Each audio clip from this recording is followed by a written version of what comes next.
Welcome to our channel. Today we how to transfer brainstorming sessions with MindMeister, full guide step by step clearly.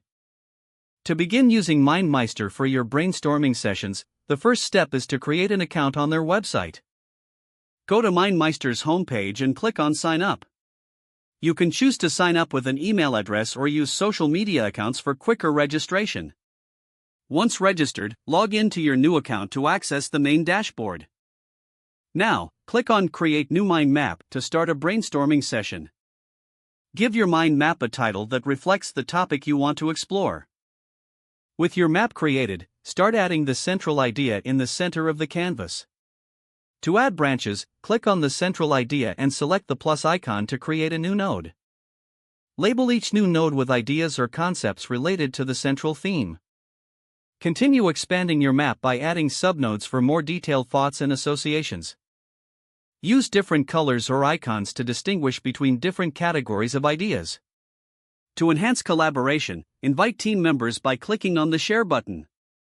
Input the email addresses of those you want to collaborate with and set their permission levels accordingly. As you brainstorm, encourage team members to add their own nodes and comments directly onto the mind map. Utilize the built-in chat feature to discuss ideas in real time with collaborators. If you need to rearrange ideas, simply drag and drop nodes to reposition them. To add additional media such as links or images, click on a node and select the relevant options from the toolbar. Once the brainstorming session concludes, you can export the mind map in various formats like PDF or PNG.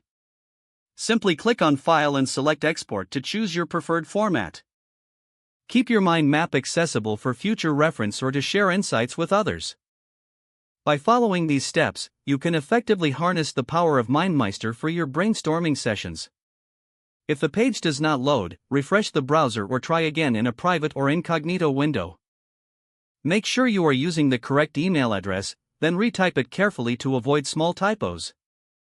If your password is not accepted, use the reset option and create a new strong password you can remember.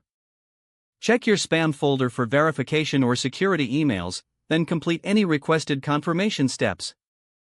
Enable two-factor authentication if available to improve account security and reduce unauthorized access risk. After signing in, review your profile details so your contact information and settings are accurate and current. If you see an error message, note it down and try again after restarting your device and internet connection. Log out when you finish, especially on shared devices, to keep your account and payment information secure.